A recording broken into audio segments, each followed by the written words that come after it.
You don't rise to the level of your goals. You fall to the strength of your mindset. This is where real personal growth begins, not with motivation, but with the way you train your mind every single day.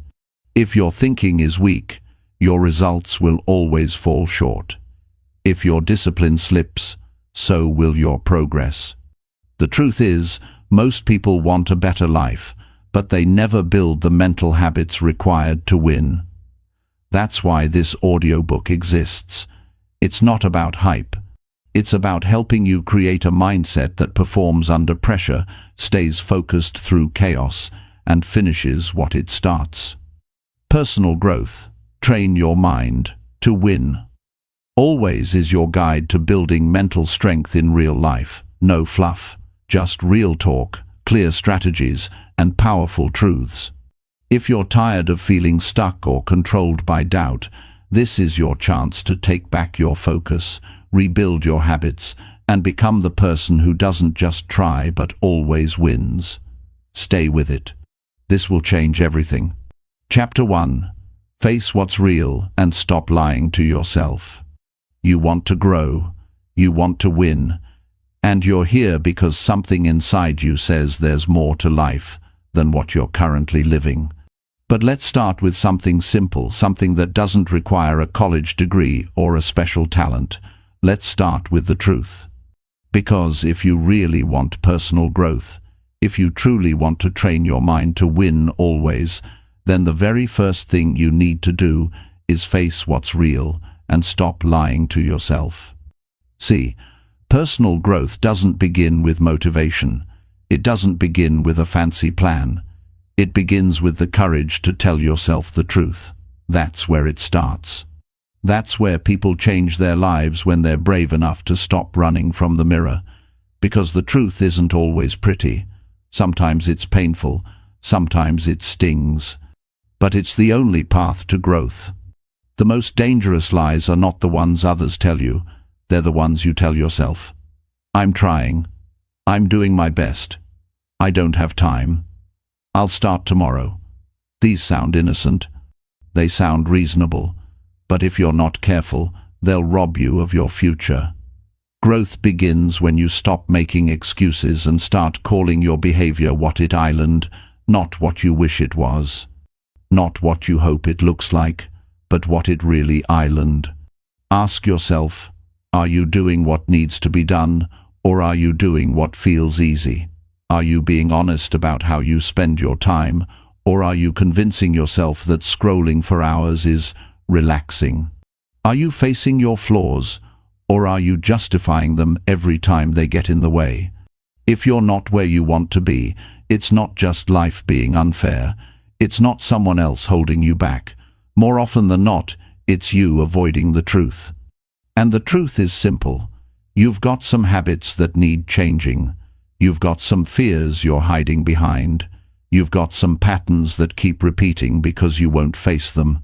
Most people don't fail because they're not smart enough. They fail because they never take the time to sit with themselves and be brutally honest. That's not easy. It's uncomfortable. But comfort is the enemy of growth. You won't change what you refuse to confront, and you can't confront what you won't admit. You've got to ask yourself hard questions, real ones, not surface-level talk. You've got to say, why am I really not improving? Why am I still procrastinating? Why do I keep breaking promises to myself? These are the questions that expose the truth. And once you see it, you can't unsee it.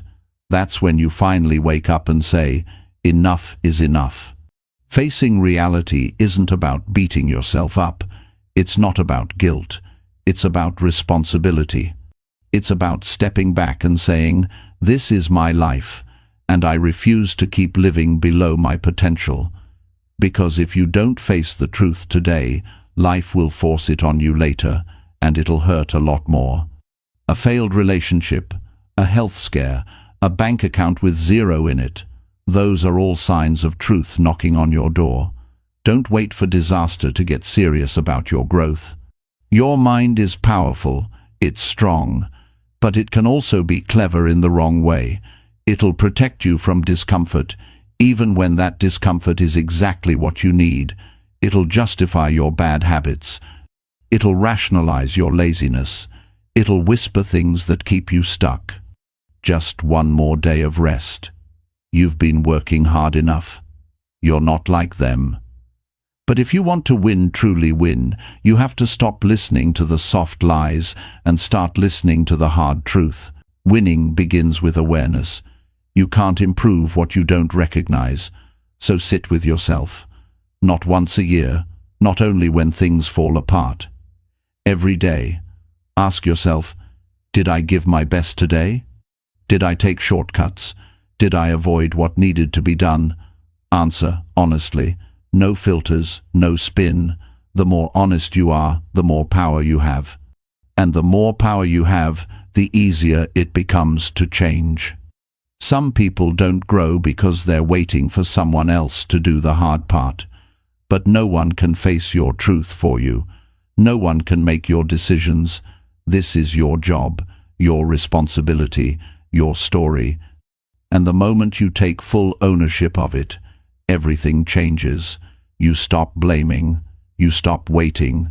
You start moving. Start noticing where you're inconsistent. Start paying attention to what you say versus what you do. If you say you want to be fit but eat junk every day, face it. If you say you want success but avoid hard work, admit it. If you say you want peace but stay around chaos, accept it. No more pretending, no more polished answers, just truth. Because here's the real secret: when you face the truth, you free yourself. You stop being controlled by denial. You stop wasting energy covering up things you already know deep down. That energy, you can now use it to grow, to change, to build, to focus. That's how people go from stuck to unstoppable, not by being perfect, but by being real. And growth doesn't have to be some giant overnight transformation. It starts small. You wake up and admit you've been avoiding your goals. Then you decide to spend 1 hour doing the hard thing. You realize you've been blaming others. Then you own your actions. You recognize your excuses. Then you stop using them. The truth isn't your enemy. It's your ally. And it's always there, waiting for you to stop running and just face it. You might feel fear when you look it in the eye, but behind that fear is your power. Behind that honesty is your breakthrough. That's where confidence comes from, not from pretending everything is fine, but from knowing you've finally taken control. People don't grow by being coddled. They grow by being challenged. And one of the greatest challenges in life is to see yourself clearly. You've got to strip away the stories, the pride, the fake smiles, and just look at who you are, what you're doing, and what you need to fix. Not in a year, not next week, but now. Every win in life starts with a choice, a decision. And today, your decision is this: no more lying to yourself. No more hiding from what you know is broken.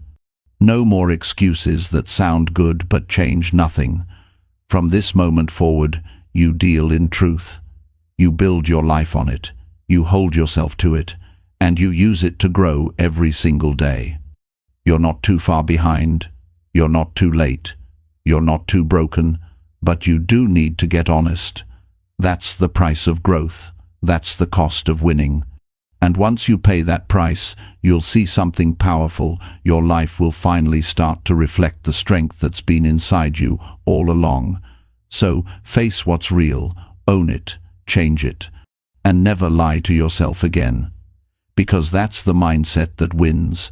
That's the mindset that grows. That's the mindset that always finds a way. Chapter 2. Respond with logic instead of emotional outbursts. When something frustrates you, when someone says something that triggers you, when things don't go as planned, your first reaction defines everything that follows. In that moment, you have two choices: react with emotion or respond with logic. And the difference between the two is the difference between staying in control or losing it all. Your emotions are real. They're part of being human. But letting them take over and drive your decisions is what keeps people stuck. You've seen it. Someone says one wrong word and another person explodes. Not because the problem was big, but because they let their emotions get bigger than the situation. And once that happens, logic is gone. Growth stops. Relationships break. Progress disappears. If you want to win in life, you have to train your mind to stay calm when everything else is loud. You have to teach yourself to pause before you speak, to breathe before you act, and to think before you respond. That's not weakness, that's strength. It's not cold, it's controlled. And control is what separates people who build a great life from people who destroy theirs. Most of the damage in life doesn't come from the first problem, it comes from how you respond to it. A delay at work, a disagreement at home, a plan that didn't go your way, those things are small on their own. But react emotionally, and suddenly you've created a bigger problem than the one you started with. You said something you didn't mean. You made a decision without thinking. You hurt someone, or hurt yourself, just because you didn't stop for a second and ask, what's the smartest thing to do right now? You don't grow by reacting, you grow by responding, and there's a difference. Reaction is fast, it's raw, it's loud, it's often driven by pride or ego. Response is thought out. It's measured, it's grounded. It's not about proving a point, it's about staying in control and doing what moves you forward. Emotion wants to win the moment, logic wants to win the long game. Think about how many times in life people ruin something good because they couldn't pause. One angry message, one emotional decision, one loud reaction. And suddenly, something that could have been solved calmly turns into a mess. That's what happens when you act before thinking. You give your power away. And every time you give your power away, you shrink instead of grow. Training your mind to respond with logic isn't about ignoring your emotions. It's about managing them. It's about knowing that emotions are signals, not commands. Just because you feel anger doesn't mean you should speak in anger. Just because you feel hurt doesn't mean you should hurt others. Just because you're upset doesn't mean you should destroy what you've worked so hard to build. That pause, that space between the emotion and the action, that's where real growth happens. That's where maturity lives. And it's a skill.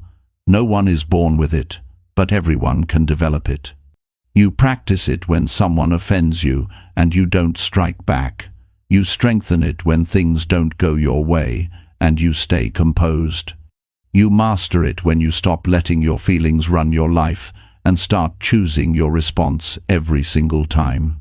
Real personal power comes from emotional control, not from being numb, but from being wise. People who can stay calm under pressure are always the ones who rise. Not because they're smarter, but because they don't make their worst decision in their worst moment. They know how to breathe through it. They know how to wait. They know how to think clearly when most people would explode. You don't need to raise your voice to be powerful. You don't need to prove yourself with rage. Sometimes the most powerful person in the room is the one who says nothing until they've had time to think. The one who doesn't get pulled into arguments. The one who doesn't let other people control their emotions.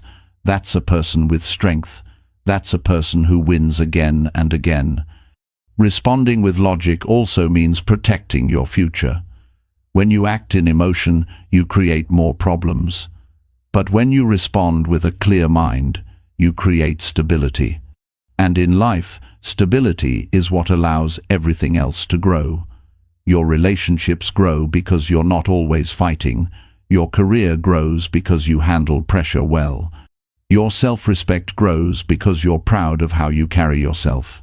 You also avoid regret, and that matters, because some words once spoken can't be taken back. Some actions once done leave damage. But if you slow down, if you choose logic, you avoid the guilt that comes with overreacting. You get to look back and say, I handled that well. And that's a good feeling. That's a sign of real growth. There will always be people who try to test you. There will always be moments that push your buttons. But your power is not in stopping those things. Your power is in choosing how you deal with them. You can take a breath. You can pause. You can respond with clarity. That's a trained mind. That's mental strength. And it's what separates winners from everyone else. Sometimes silence is stronger than words. Sometimes patience is louder than shouting. Sometimes the person who says nothing has already said everything they needed to say. Because when you're in control, you don't need to react. You don't need to prove anything. You already know who you are, and you already know where you're going. Your growth depends on this skill. Every relationship you have will be tested by emotion. Every goal you chase will have setbacks that try to shake you. Every part of life will come with frustration, pressure, and temptation to lash out. But you've got to be stronger than your first feeling. You've got to be calm enough to wait for your second thought. Because that second thought is usually the right one. Don't train yourself to react fast. Train yourself to respond well. The world doesn't reward emotional outbursts. It rewards self-control. It rewards consistency. It rewards people who can hold it together when others fall apart. And if you can do that, you become the kind of person others trust, respect, and follow. Make it a habit. Every time something upsets you, pause before you say anything. Ask yourself, is this how I want to show up? Is this response going to help or hurt? Will I regret this later? Then choose the answer that reflects the best version of you, not the angry version, not the hurt version, the one who wants to grow, win, and build something strong. That's how you become someone people admire. That's how you train your mind to win, not by avoiding emotion, but by leading it, by being stronger than the chaos, by being calm when everyone else is loud, by knowing that you are in control of yourself, no matter what's going on around you. So from now on, take responsibility for how you respond. Own every reaction. Pay attention to what sets you off and work on it. Notice your triggers. Study your patterns. Fix what needs fixing. Because when you get control of your emotions, you get control of your life. That's how real personal growth begins. That's how you build power that lasts. And that's how you train your mind to win always. Chapter 3. Face things you avoid and fix them fast. Growth doesn't wait for comfort. Success doesn't wait for the right mood. Life doesn't stop and wait for you to feel ready. If you keep avoiding the things you know you need to deal with, they won't go away. They'll grow stronger, heavier, and harder to fix. What you avoid today becomes the weight you carry tomorrow, and that's the hard truth most people don't want to hear. When something in your life is broken, off track, or out of order, you have one job: face it fast and fix it now. That's the difference between people who get better and people who stay stuck. The people who grow face their problems while they're still small. The people who struggle keep pushing them away, hoping they'll disappear. But problems don't disappear just because you look the other way. They grow in the dark, and the longer you avoid them, the more damage they create. You know exactly what you're avoiding. You don't need someone to tell you. It's that conversation you've been putting off, that health habit you keep delaying, that truth you haven't admitted, that task you keep pushing to tomorrow. It sits in your mind, it drains your energy, and it controls your progress more than you realize. People convince themselves they're waiting for the right time, but that's just fear in disguise. You're not waiting, you're avoiding. And every day you avoid something you should face, you lower your confidence without knowing it. You teach your mind that you're not in control. You show yourself that fear runs the show, and that's how people lose their strength. Not all at once, but slowly, through avoidance. Fixing something doesn't mean you have to solve it perfectly. It means you stop pretending it doesn't exist. It means you look at it directly and say, "This is my responsibility." And that simple moment when you admit it and take action, that's where everything starts to shift. That's when growth kicks in. That's when power returns. Most people already know what's holding them back, but knowing isn't the problem. Acting is. They've analyzed it, thought about it, journaled about it. But thinking isn't the same as doing. You don't improve by sitting around wondering. You improve by moving fast. You find the root of the issue and pull it out before it takes over everything. Think about how much better life feels when you finally deal with something you've been avoiding. The moment you send that message, make that call, clean that mess, finish that project, tell the truth, something inside you feels lighter. That's not just relief, that's proof. Proof that you are capable of handling more than you think. Proof that the problem was never stronger than you, only louder. Avoidance steals time. It keeps you in the same place while making you think you're doing something. But the truth is, every day you don't face what's holding you back, you fall further behind. That pile of tasks doesn't shrink. That difficult conversation doesn't become easier. That unhealthy pattern doesn't disappear on its own. They wait for you, and they grow with every excuse you tell yourself. You have to get into the habit of acting now. If something feels heavy, it's a sign to deal with it. If something keeps circling in your mind, it's not done. If you keep saying "I'll get to it," that's your signal to get to it now. Don't let your future self pay the price for your current avoidance. Be the person who faces it today. Sometimes it's not the size of the task, it's the weight of not doing it. One small unfinished thing can take up space in your brain for days. And every time you see it or think about it, you feel guilt, stress, or pressure. That's the cost of avoidance. It clutters your mind and steals your peace. But once you take action, even if it's a small step, that tension starts to release. And let's be clear, facing what you avoid isn't about being fearless, it's about being committed. You can be scared and still take action. You can be unsure and still move forward. The goal isn't to wait until everything feels perfect. The goal is to build a life where you don't let discomfort decide what gets done. You do what needs to be done because your growth depends on it.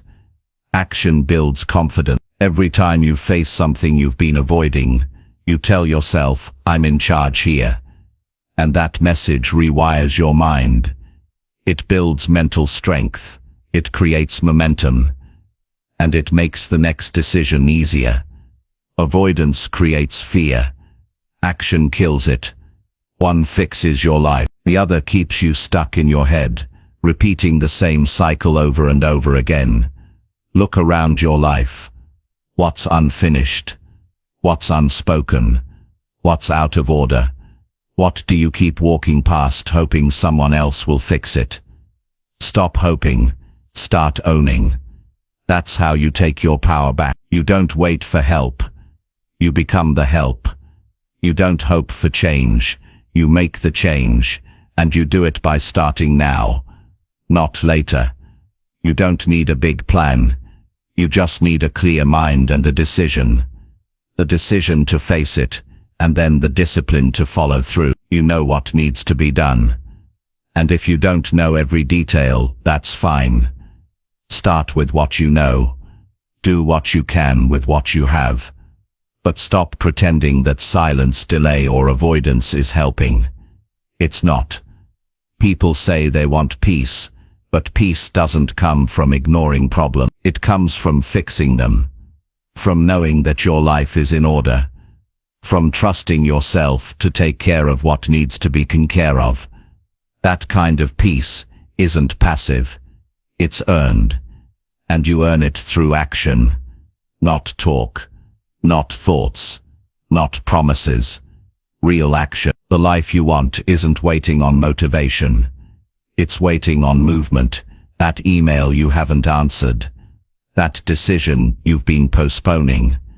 That project you keep setting aside, all of it is building pressure. But the pressure isn't the problem. Avoidance, because when you do the hard thing first, everything else becomes easier. When you fix the biggest mess, the rest of your life starts to clear up too.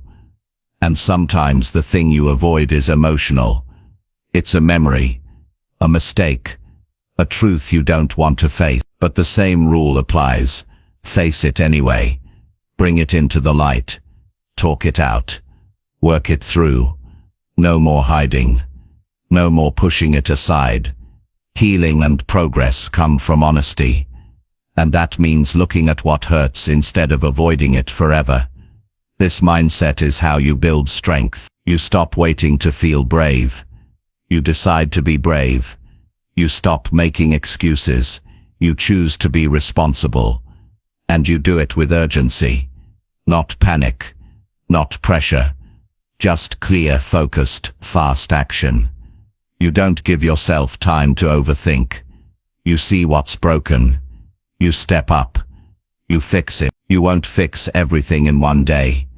And that's okay. But the person who faces problems fast always stays ahead. They don't let the weight pile up. They don't drown in tasks. They stay clear. They stay sharp. And most of all, they stay free. That's the kind of life you build when you stop avoiding and start acting. You don't just grow. You become unstoppable. You don't just talk about progress. You live it. Because real strength is facing what others keep running from. Real power is taking full control over what's yours. And real success is doing the hard things before they become harder. So ask yourself today, what am I avoiding? What do I need to face? What can I fix right now? Then do it. Quickly. Clearly. Without delay. You'll feel lighter. You'll feel stronger. And most importantly, you'll feel proud of yourself for taking the kind of action that changes your life, one decision at a time.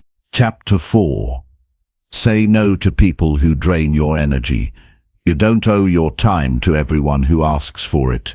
You don't have to explain your boundaries to people who keep crossing them. And you don't have to keep allowing people in your life who leave you feeling tired, heavy and off track. Your energy is limited. Your focus is valuable. Your peace is not something to give away for free. If someone drains you, distracts you, or constantly pulls you backward, you need to say no and mean it. There's a reason you feel tired after being around certain people. It's not because you're weak. It's because your mind and body are responding to stress.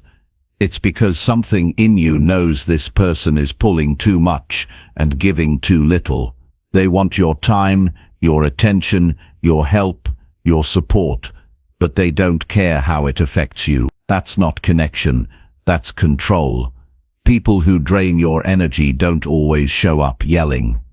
Some come with fake smiles, some come with guilt, some come with stories designed to make you feel like the bad one for wanting space. But it's not selfish to protect your peace.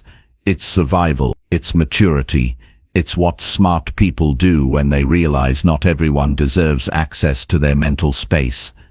If someone leaves you feeling worse, not better, you've got to ask yourself why you keep letting them in. If a conversation always turns into complaining, blaming, or negativity, why are you still answering the call? If you walk away from someone and feel like you've been emotionally emptied, why are you still showing up for them? There is nothing noble about draining yourself just to keep someone else comfortable. Saying no is a skill, and most people never learn it because they're afraid of what others will think. But if your yes is costing you your health, your goals, your mindset, then that yes is too expensive. Every time you say yes to someone who drains you, you're saying no to your own well-being. You're saying no to time that could be spent building, healing, resting, or improving. That trade-off is not worth it. You are not responsible for fixing people who don't want to change. You are not required to stay in conversations that go nowhere. You are not obligated to engage with people who only call when they need something. You are allowed to walk away from any connection that is built on guilt instead of growth. Some people feed off chaos. Some people feel better when others are struggling. Some don't want to see you grow because your growth reminds them of their own excuses. So they drain you, not always intentionally, but through behavior that slowly wears you down. They interrupt your focus. They complain without solutions. They bring drama. They bring problems without effort. And you're left feeling like you've been in a mental storm. You need to protect your mental energy the same way you protect your money. You wouldn't give someone full access to your bank account. So why do you give them full access to your time and attention?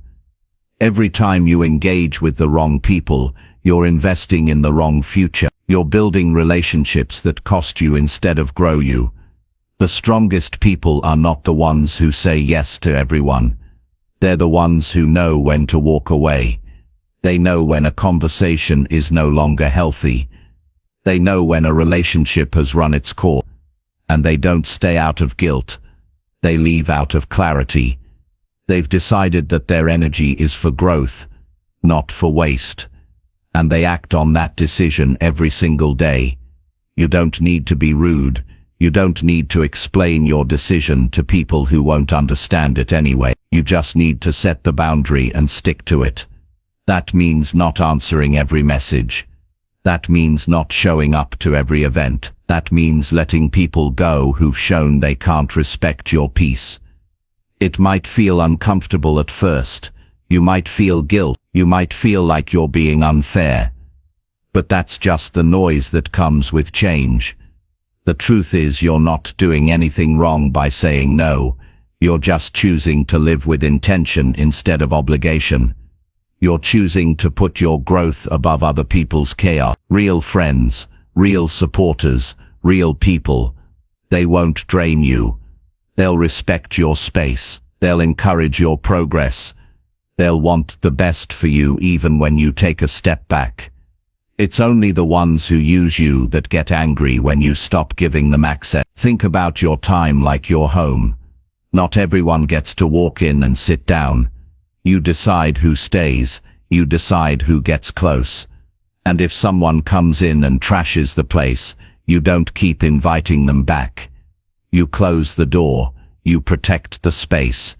And you move forward. You'll never reach your full potential if your mind is constantly tired from dealing with the wrong people. You can have goals, plans, vision. But if your daily energy is being drained by toxic conversations, negative attitudes, or one-sided relationships, you won't have the power left to execute. That's the hidden cost of emotional exhaustion. Start being honest with yourself about who adds value and who only takes it. Look at your recent conversations. Ask yourself how you feel after each one. Energized or drained? Clear or confused? Focused or distracted? That's the real test. Your feelings are trying to tell you something. Listen, saying no isn't just about other people. It's also about you. It's a message to yourself that says, I matter too. It's a reminder that your time is valuable, that your goals deserve space, that your mind deserves rest. And when you live that way, something powerful happens. Your focus sharpens, your peace increases, and your confidence grows. You don't need to argue, you don't need to fight. You just need to decide.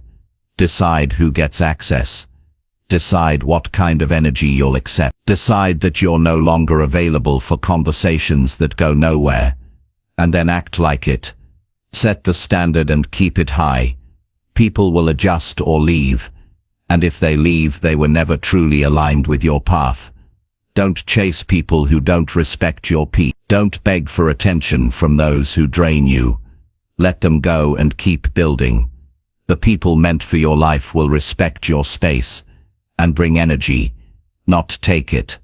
One of the greatest signs of maturity is learning to walk away from what doesn't serve you, not because you're better, but because you've learned to value yourself. You've learned to stop making room for people who can't show up the right way. And you've accepted that growth requires boundaries. You only get one mind. You only get one focus. You only get one shot at building the life you want. Don't waste it entertaining people who only hold you back. Don't give your time to anyone who doesn't value it. And don't explain your peace to people who profit from your chaos. Every time you say no to someone who drains you, you say yes to your future. Every time you protect your peace, you increase your power. Every time you choose your growth over their comfort, you get stronger. And that's what personal growth really looks like. Not just working harder, but protecting your space so the work can actually mean something. So say no and mean it. Say no and move forward. Say no and protect the future you're building, because your energy is everything, and no one else is going to protect it for you. That's your job. Do it well. Chapter 5. Train your brain to finish what you start. Starting something is easy. You get an idea, you feel a little motivation, and suddenly you're moving. But finishing, that's where most people fail. Not because they aren't capable, not because they don't want it badly enough, but because they never trained their brain to push through the middle. They never developed the mental toughness required to complete what they begin. And that's the problem. Unfinished work creates an unfinished life. When you leave things incomplete, you teach your mind that quitting is acceptable. You send a message to your brain that says giving up is normal. Over time, that becomes your default pattern.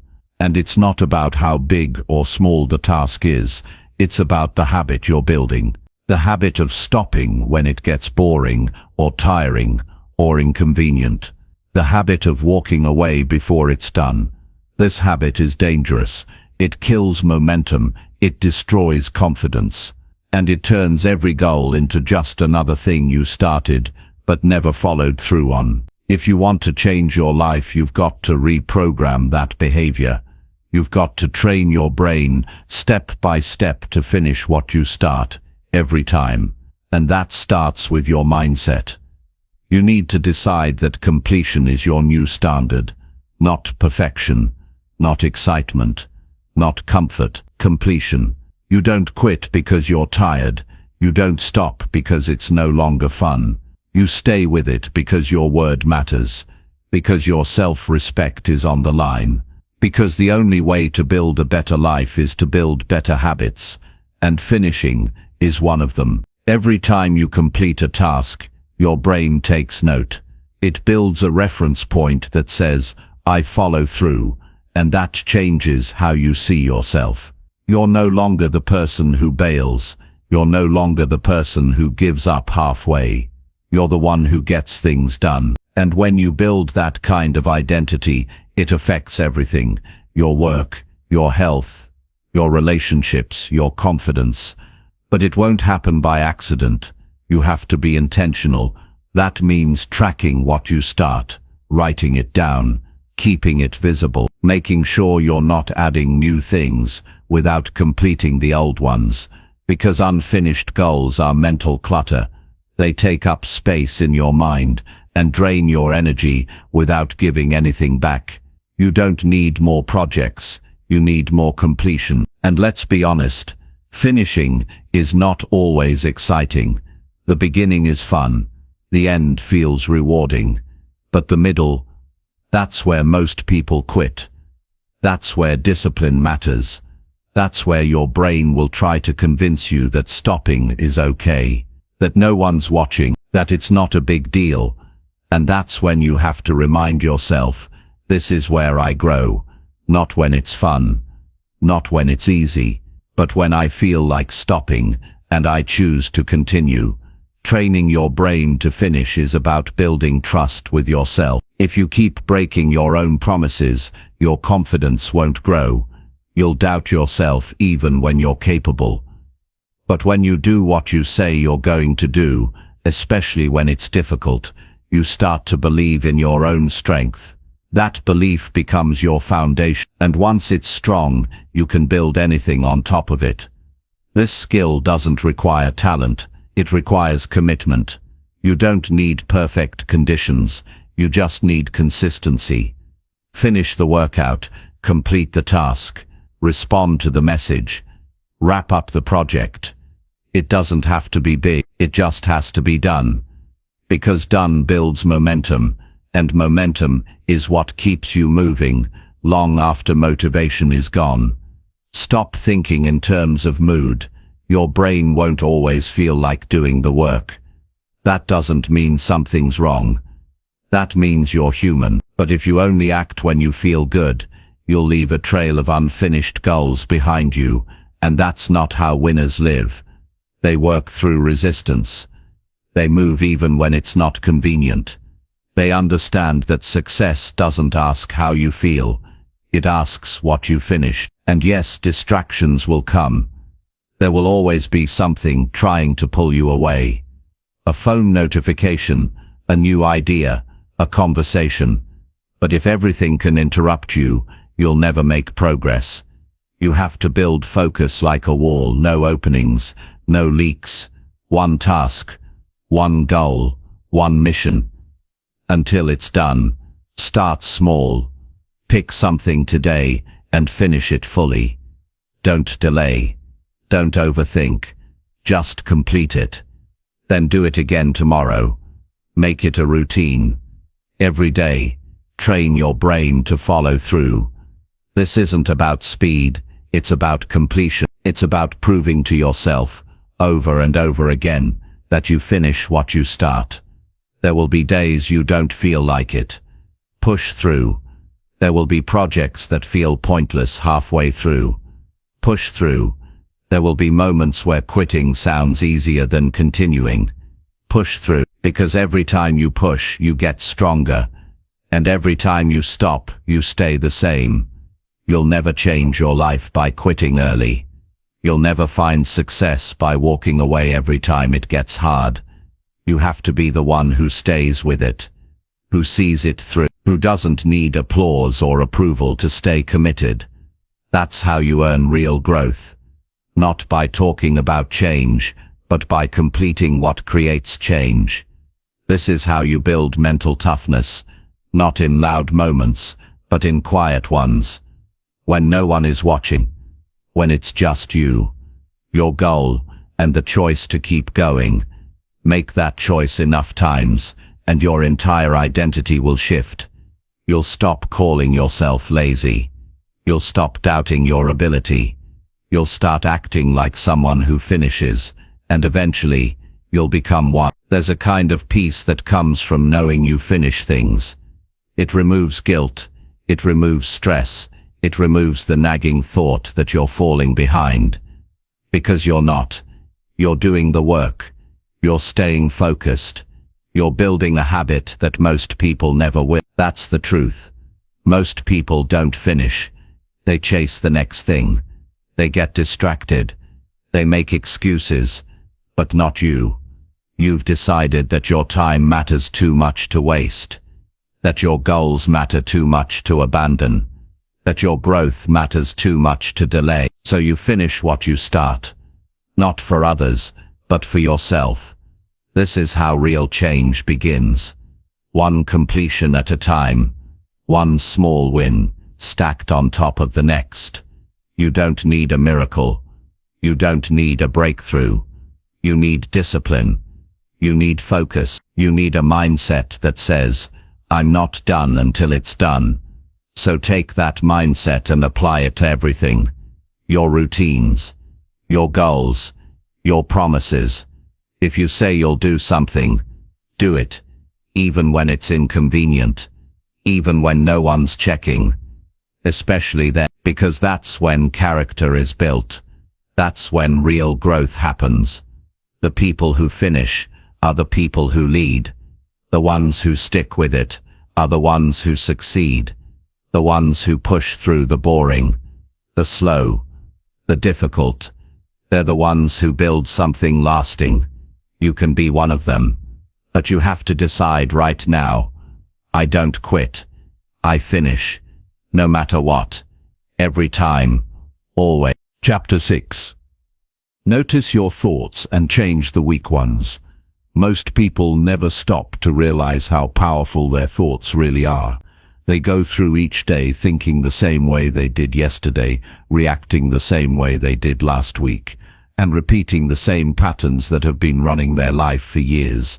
The problem is not always the world around them. The problem is the quiet, constant stream of thoughts inside their mind that they never pay attention to. The thoughts that shape how they feel, what they do, and who they become. And if those thoughts are weak, negative, or filled with doubt, they will silently sabotage every goal you try to chase. If you want to grow, you have to learn to notice your thoughts, not once a month, not when everything falls apart. Every single day. Your thoughts are the foundation of everything you build. You can have talent, goals, and drive, but if your inner voice is filled with fear, self-judgment, or uncertainty, you'll always find yourself stuck. That's why this chapter matters, because no real change sticks unless it first happens inside your mind. The first step is awareness. Start paying attention to what your mind says when things get difficult. Listen to how you talk to yourself when you make a mistake, when you feel tired, when things don't go your way. Do you say things like, "I'm not good enough," "I always mess this up," or "this is too hard for me"? These thoughts may sound like facts in the moment, but they're not. They're habits, repeated patterns of thinking that you've accepted as truth without ever questioning them, and those patterns become your mental ceiling. You can't improve your life with thoughts that pull you down. You can't become strong if your inner voice constantly reminds you of your weaknesses. You can't feel free if your thinking is tied to fear. And you certainly can't train your mind to win if most of your thoughts are telling you that you've already lost. That's why you must interrupt these thoughts the moment you notice them. Because once you notice, you get to choose.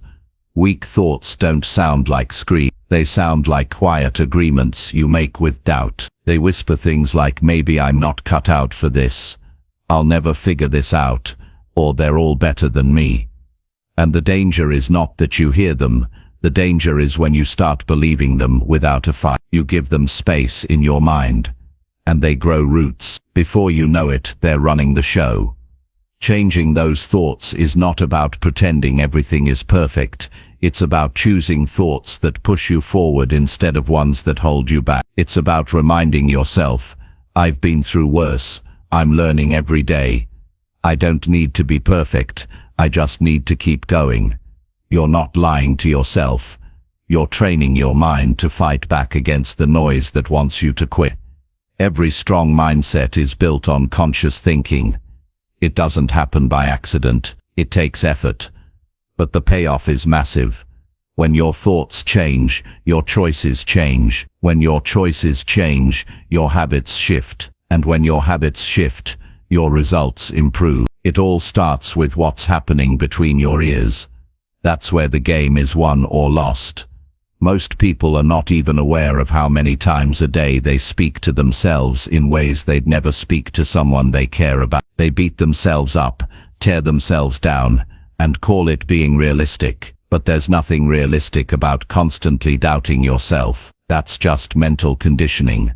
And you can rewire it, but only if you're willing to catch those thoughts and challenge them directly. Start by identifying the patterns. What thoughts do you hear most often? What beliefs show up every time you try something new? What voices get louder when you make progress? Notice them.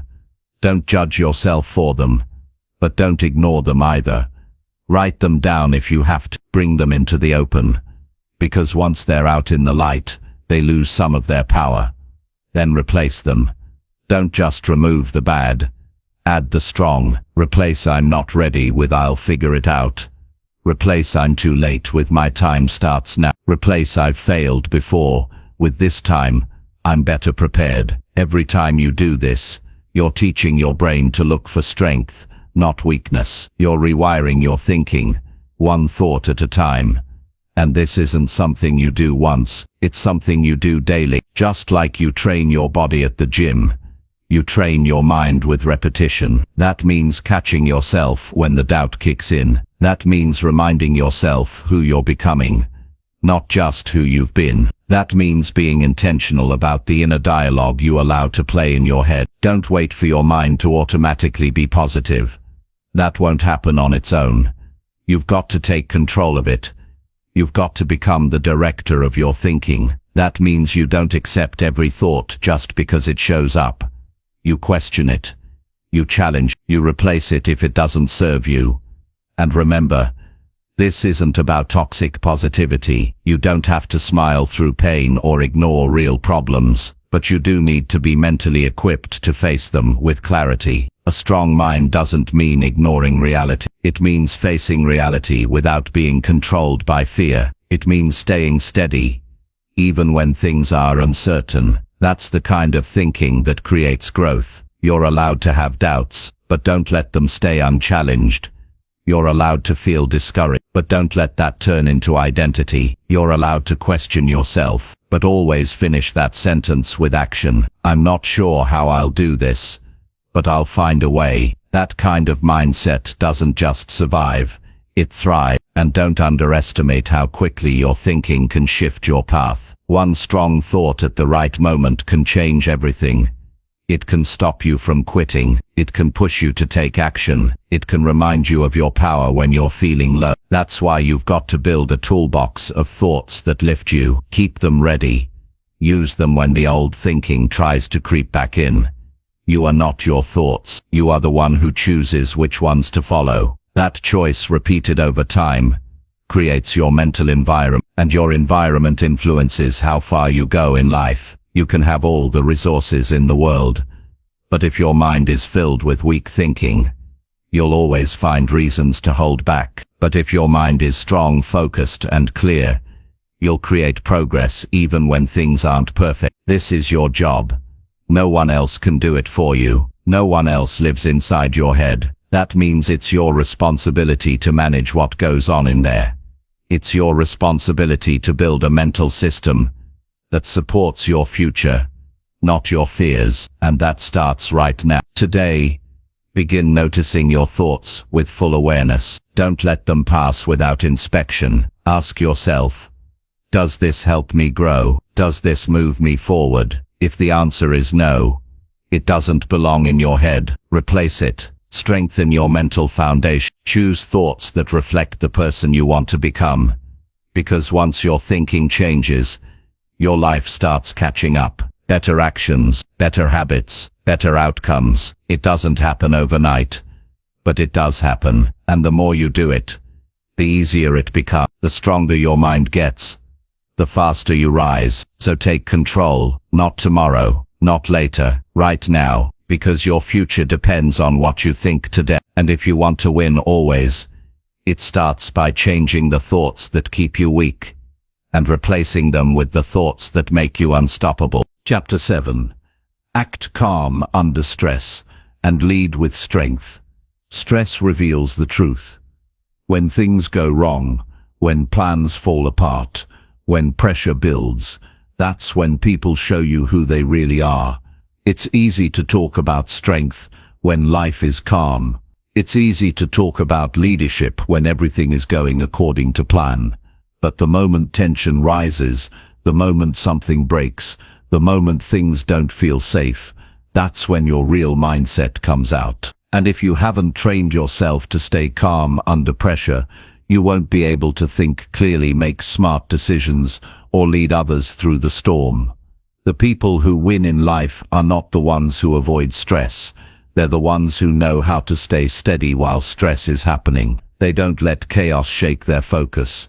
They don't let panic decide their next move. They keep their emotions grounded, their minds sharp, and their actions strong. That ability to stay calm is not just helpful, it's essential. It's what separates real leadership from emotional reaction. It's what builds trust, influence and clarity in high-pressure situations. Every day you wake up, you're walking into a world filled with unknowns. You don't get to control every event.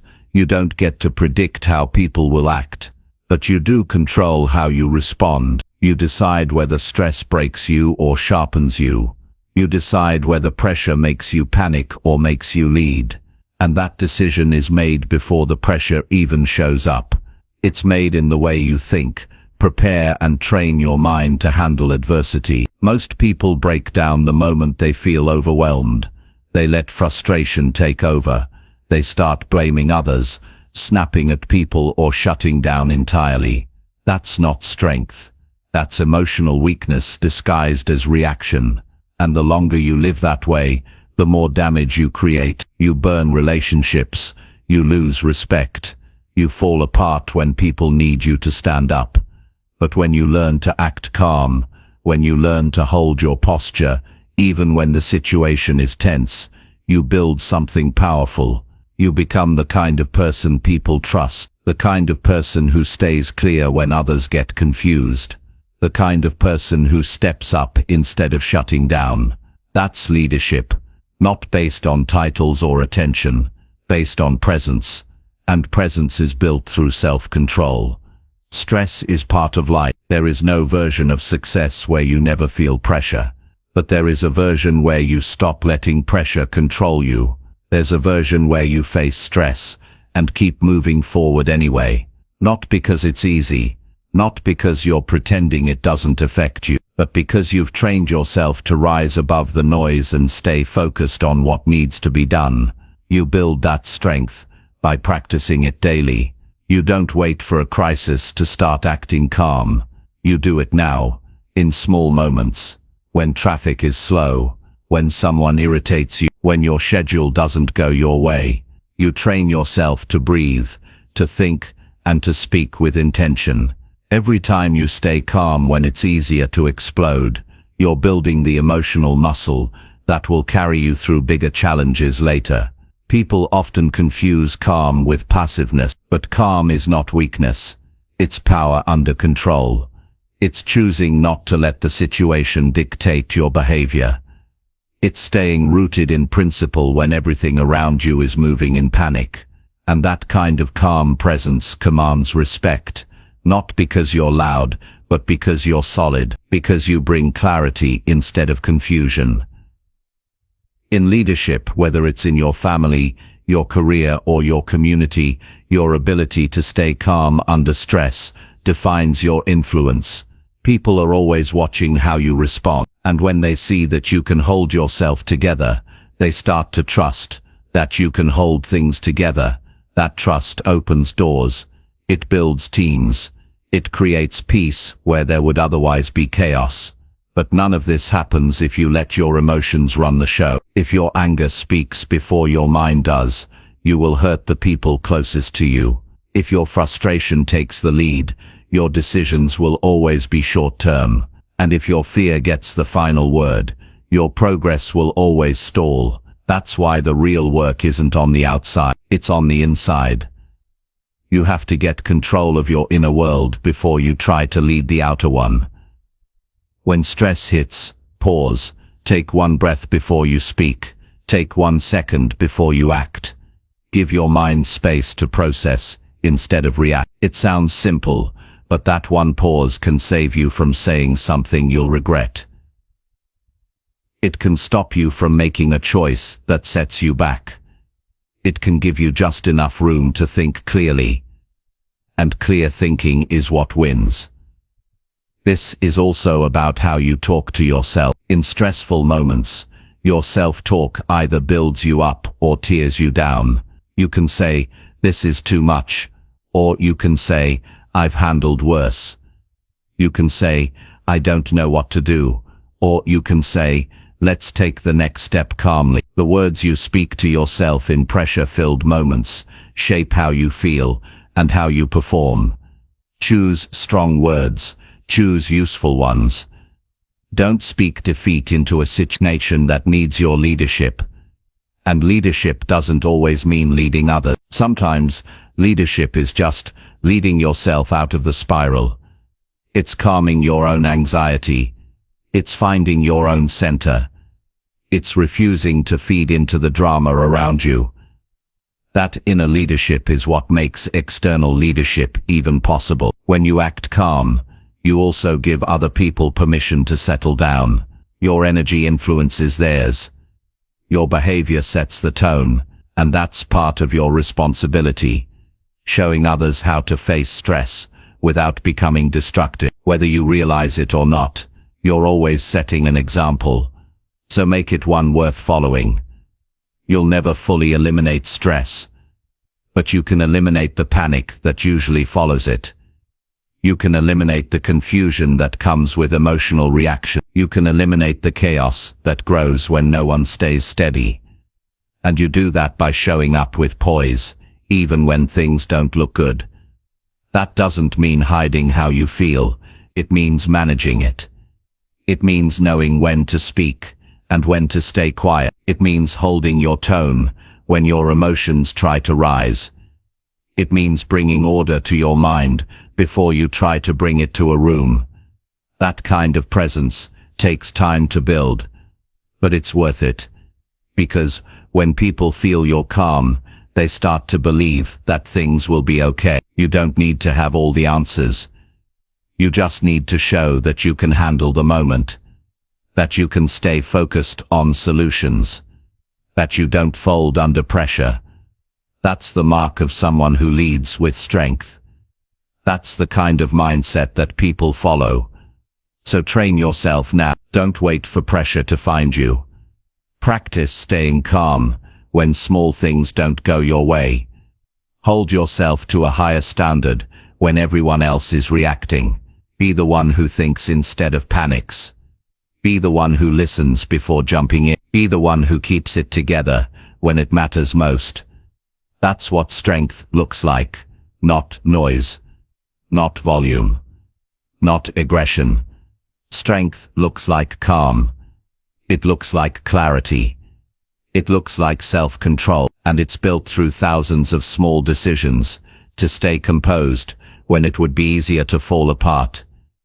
If you want to grow, this is where you start. Not just by doing more, but by leading better. By staying grounded under pressure. By holding your peace in chaos. By becoming someone who doesn't get shaken easily. Because the world is noisy. People are stressed. But you can be the calm in the storm. You can be the leader people look to. And that kind of presence isn't born, it's built. One calm response at a time. One strong decision in the middle of stress. That's the real path to strength. That's the mindset that wins, always. Chapter 8. Do one hard thing daily to build grit. Most people spend their days doing what feels comfortable. They stick to routines that are safe, tasks that are familiar, and choices that don't stretch them too far. That's why most people never grow past a certain point. They're not being tested. They're not building strength. They're doing just enough to get by, but not enough to change. And the truth is, comfort never built anyone strong. What builds grit? Real lasting mental toughness is doing the hard thing. The thing you don't feel like doing. The thing you've been avoiding. The thing that challenges you just enough to force growth. If you want to develop grit, don't wait for life to hit you with challenges. Train yourself by doing one hard thing every single day. Not because you have to, because you choose to, because that choice sends a message to your mind. I don't need it to be easy. I'm not here to avoid difficulty. I'm here to become stronger than the situation.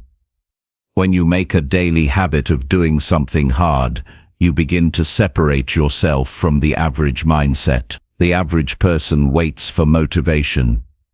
The strong person acts with discipline. The average person avoids discomfort. The strong person leans into it. This isn't about punishing yourself, it's about training your mindset to stop looking for the exit every time life gets intense. Grit isn't a personality trait. It's not something you're born with or without. It's a skill, a mental muscle. And like any muscle, it gets stronger through use. Every time you push through when you'd rather stop, you're building grit. Every time you take on a task that feels uncomfortable and finish it, you're building mental toughness. Every day you show up when it would be easier to take the day off, you're rewiring your brain to believe in follow-through instead of excuses. Doing one hard thing daily doesn't have to mean massive effort. It means deliberate effort, something that stretches you beyond your normal rhythm. Waking up earlier than you want to, speaking up when it would be easier to stay silent, starting the workout when your body feels tired, tackling the difficult task before checking your phone. Each of these things tests you in a small but important way. And over time, those small wins build a massive shift in how you think and operate. The power in doing something hard every day is that you become familiar with pressure. Most people panic when things get tough because they're not used to it. They spend so much time avoiding challenge that when it finally arrives, they break. But when you train yourself daily, you learn how to handle discomfort calmly. You learn to breathe through it. You learn to act with clarity even when it's uncomfortable. And that skill becomes your edge. You can't buy grit, you earn it. Not by reading about it, not by watching others live it, but by choosing it. Every time you say yes to something difficult instead of choosing the easy path, you're earning grit. It's built when you lace up your shoes and go for that run when no one's watching. It's built when you keep working on the project even though you're mentally drained. It's built when you get back up after a setback and move forward again without waiting for someone to encourage you.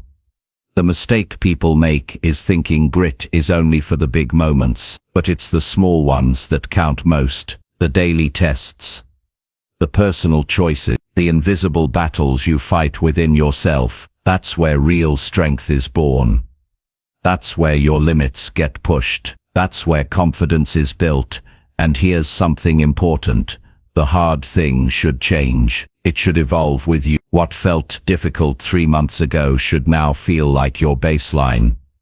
If it doesn't, you're not growing. You're coasting. Grit doesn't stay strong on its own. It has to be fed with new resistance. So look at your habits. Ask yourself honestly. When was the last time you really tested yourself? When was the last time you chose the harder path on purpose? If it's been a while, you've got your answer. Doing something hard daily sharpens your decision-making.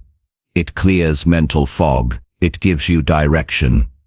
It brings discipline to your day, and that discipline spills over into every other area of your life. You start eating better, working better, speaking better, and thinking sharper, because you're not being led by your feelings anymore. You're being led by a deeper commitment. You'll notice that as you do hard things consistently, your relationship with stress changes. What used to feel overwhelming starts to feel manageable. What used to throw you off balance becomes something you handle with ease. That's what training does. It builds capacity. It prepares you to carry more weight. Not because life gets easier, but because you get stronger. This kind of mindset also builds self-respect. It feels good to know you're not owned by laziness or fear. It feels powerful to see yourself finish something hard when you didn't want to. That's not just confidence. It's pride that comes from proving to yourself what you're capable of, and no one can give that to you. You build it through daily discipline. A key to this practice is consistency. It's not about doing 10 hard things one day and quitting for the week. It's about showing up every single day with the mindset that says, today I will challenge myself. And when you do that enough, your brain starts to crave growth instead of comfort. You stop looking for shortcuts. You stop making excuses. You start operating with purpose. Don't underestimate the power of this practice. It's simple, but it's transformational, because the truth is, most people never build grit. Not because they can't, but because they won't choose the hard thing. They'll choose distraction. They'll choose comfort. They'll choose delay. And every time they do, their mindset weakens. Just a little bit more. But that doesn't have to be you. You can start today. Pick one thing that feels challenging. Don't overthink it. Don't wait for the perfect time. Just commit. Do it. Finish it. Then do another one tomorrow. Stack the day. Build the muscle. Watch your life change. Not because of one big moment, but because of the hundreds of small decisions you made when no one else was watching. You are capable of more than you know, but you'll only discover that by pushing your limit. You won't find your potential inside your comfort zone. You find it when your body is tired, but you keep going. When your mind is screaming to quit, but you keep pushing. When the task feels too heavy, but you decide to carry it anyway. That decision to do one hard thing every day is not just a discipline. It's a lifestyle, a way of showing up in the world, a way of honoring your potential, a way of living that says, I don't settle, I don't back down, I grow stronger with every challenge. This isn't about being extreme, it's about being intentional. It's about reminding yourself daily that you're in control of your habits, your choices, and your progress. It's about being the kind of person who doesn't flinch when things get hard. Because hard has become your training ground, you won't always want to do it, and that's exactly why you should. Because every day, you do something you didn't want to do. You become more powerful than your feelings. You take control back from distraction, laziness, and fear, and you step closer to the kind of life most people only dream about. Do one hard thing today, then again tomorrow, and again the next day. Stack the days, build the grit, and in time, you'll become someone even pressure can't shake. Because you've been training for it all along. That's how strength is built. That's how winners are made. And that's how you train your mind to win. Every single day. Chapter 9. Check your actions and fix lazy behavior fast. Laziness never shows up all at once. It sneaks in, quietly, subtly. It looks like checking your phone for 5 more minutes when you told yourself you'd start working. It sounds like, I'll do it later, when you know later becomes never. It feels like sitting still when deep down you know there's something you should be doing.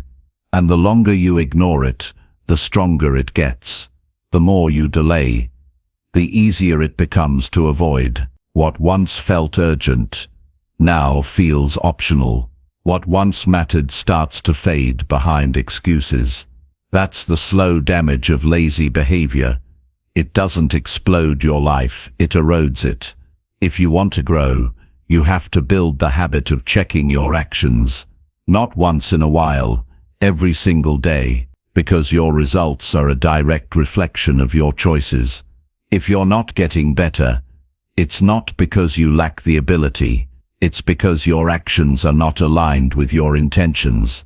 You might say you want progress, but what are you actually doing with your time? You might say you're committed, but are your daily decisions showing that? It's easy to believe you're doing your best when you don't stop to measure it. But real growth demands self-honesty. That means pausing, taking a hard look at how you're spending your hours, and asking the uncomfortable questions. What am I actually doing? What am I putting off? Where am I wasting time? Where am I making the same excuses over and over again? Most people won't do this. They'll keep moving fast, so they don't have to think. They'll stay distracted to avoid the guilt. But if you want a different life, you need different habits. You can't keep saying you're tired when you haven't even earned the exhaustion. You can't keep pretending you're overwhelmed when you've spent hours on meaningless distractions. And you can't keep telling yourself you'll change tomorrow when you're not even willing to adjust today. The longer you ignore lazy behavior, the harder it becomes to break. Your brain starts to accept it. Your standards start to lower, And before you know it, you've built a routine around avoidance instead of discipline. That's why it's not enough to try harder. You have to interrupt the pattern. You have to fix it fast before it builds momentum. One of the best ways to break laziness is with awareness. Start tracking your day. Write down how you spend each hour. Not how you plan to spend it, how you actually did. And when you see the gaps, don't excuse them. Don't sugarcoat them. Call them what they are. Wasted time. Missed effort. Slipped focus. This isn't about guilt. It's about clarity. Because once you see the truth, you can do something about it. You can't improve what you won't admit. And you can't fix a behavior that you keep defending. The moment you realize a habit is slowing you down, your job is to correct it. Not tomorrow. Not next week. Immediately. Fast correction builds trust with yourself. The longer you wait to change, the more you teach yourself that your comfort matters more than your growth. And once that message sinks in, it becomes harder to take action. Look at your daily routine. Are you being productive or just busy? Are you starting things and not finishing them? Are you talking about goals more than working on them? These questions aren't meant to bring shame. They're meant to bring honesty. Because without honesty, there's no improvement. Laziness isn't always doing nothing. Sometimes it's doing the easy thing over and over again just to avoid what really needs to get done. It's filling your to-do list with small, safe tasks, so you don't have to face the ones that challenge you. It's working around the edges of progress instead of stepping right into the center of it. You have to start being real with yourself. Real about how you're showing up. Real about the level of effort you're giving. Real about the goals you say you want, and whether your behavior reflects that. It's not enough to be motivated in your mind. You need movement in your actions, and the only way to get that is by checking yourself daily. Every evening, ask yourself, did I do what needed to be done today? Did I avoid anything important? Did I give my full effort, or just enough to feel like I tried? These questions are simple, but they're powerful. They keep you accountable. They keep you sharp, and they stop laziness before it takes root. The people who grow fastest are not the ones with perfect routines. They're the ones who self-correct quickly. They notice when they've drifted, and they don't wait to turn around. They don't let one lazy moment become a lazy day. They catch it, they adjust, they move forward. That habit alone can change your life. The reason this matters is because time moves fast. A few lazy days turn into lazy weeks. Before you know it, you're months behind. Not because you lacked opportunity, but because you kept putting off the small adjustment. Fixing lazy behavior doesn't take hours. Sometimes it takes 5 seconds. 5 seconds to stop scrolling and start working. 5 seconds to close the distraction and return to your task. 5 seconds to get up when your body says stay down. You're not always going to feel like being productive. That's normal.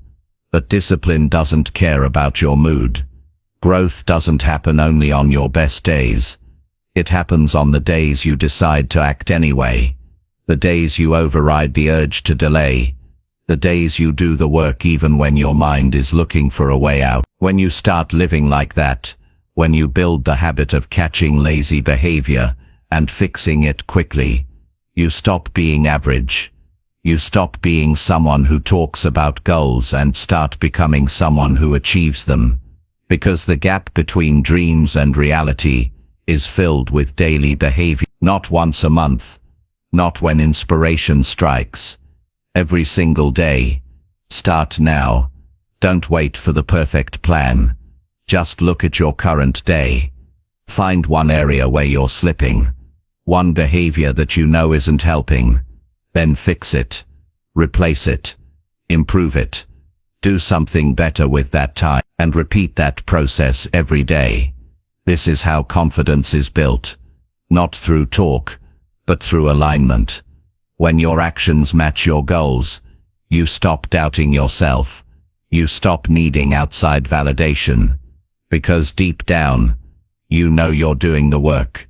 You're not perfect, but you're committed. You're improving, and that's what matters most. Laziness will always try to return. It will show up in new ways, with new excuses. That's why this has to become a lifestyle, not a phase, not a temporary push, but a way of thinking, a way of living, where every day you hold yourself to a higher standard, where you don't let laziness settle, where you check your behavior, adjust quickly, and keep moving forward. You are capable of more, but capability without action means nothing. So take action. Pay attention to how you move through your day. Catch yourself when you slip. Correct yourself when you stall. And never let laziness go unchecked. That's how you stay sharp. That's how you stay growing. And that's how you train your mind to win. Not just once, but always. Chapter 10. Think for yourself and protect your mental space. Most people don't realize how much noise they live with every single day. From the moment they wake up, their minds are flooded with opinions, updates, conversations, comparisons, and distractions. Someone is always saying something. Something is always pulling their attention. And over time, it becomes normal to think the way everyone else thinks, want what everyone else wants, and believe whatever is the loudest. But the problem is, when you lose your ability to think for yourself, you give up control of your life. You stop making decisions from clarity and start reacting from confusion. You start living according to the expectations of others instead of the direction of your own values. If you want to grow, you must think for yourself. You must learn to pause and ask yourself, is this my thought, or did I borrow it from someone else? Because not everything you hear deserves a place in your mind. Not every opinion should shape how you feel. Not every trend needs your attention. Your mind is your space. It's your job to protect it. You don't need everyone's advice. You don't need the crowd's approval. You don't need to follow what everyone else is doing. What you need is a mind that's grounded in your own thinking. A mind that can hear what others say, but choose what truly matters. A mind that stays focused even when everything around it is trying to create doubt. Thinking for yourself is not about isolation, it's about clarity. It means taking full responsibility for your beliefs, your choices, your actions. It means you don't blame the world for where you are. You don't get pulled in 20 different directions just because the internet is loud. You don't need to prove anything to anyone. You just need to be true to what you believe and protect that truth from being buried under noise. The world is full of distraction. It's full of information, most of which isn't helping you. If you let your attention drift too far, you'll find yourself thinking thoughts that don't belong to you, chasing goals you never wanted, and living a life that doesn't reflect who you are. That's what happens when you don't protect your mental space. It gets filled with whatever the world throws at it. And here's the truth, your mental space is limited. You can't think clearly if it's crowded. You can't feel peace if it's filled with comparison. You can't move forward if your mind is full of second-hand doubt. That's why you must become intentional. Intentional about what you watch, what you listen to, who you spend time with, what you allow into your thought, because everything you consume is shaping you, either pushing you towards strength or pulling you into confusion. Protecting your mind isn't about ignoring reality. It's about choosing what matters most. It's about deciding what deserves your focus and what doesn't. It's about filtering out the unnecessary and locking in on the essential. You get to control what stays in your mind. You decide what thoughts you nurture and which ones you reject. And that kind of control gives you freedom. The people who lose themselves are the ones who give their minds to everyone else. They live in reaction mode. They follow trends blindly. They jump from opinion to opinion, never stopping to ask what they actually believe. That's not power, that's mental chaos. And chaos is the enemy of growth. You need stillness to think clearly. You need space to understand your values. You need quiet moments to ask hard questions. What do I really want? What do I believe about this? Is this thought helping me or hurting me? These questions bring you back to yourself. They remind you that you're not here to live someone else's story. You're here to create your own. When you start thinking for yourself, your confidence grows. Not because you have all the answers, but because you trust yourself to find them. You stop needing external validation. You stop chasing approval. You start building a life that reflects your priorities, not someone else's expectations. You also learn how to protect your energy. Not every conversation deserves a response. Not every person deserves access to your focus. Some people only bring drama. Some situations only bring confusion. You don't need to fight every battle. You don't need to explain your thinking to people who aren't listening. Protecting your mental space means knowing when to disengage. It means knowing what's worth your energy and what isn't. This doesn't make you cold, it makes you disciplined. It makes you clear. Because a cluttered mind can't lead. A reactive mind can't build. A distracted mind can't grow. If you want progress, you need space. Space to think deeply. Space to make conscious choices. Space to hear your own voice again. And that space doesn't just happen. You create it.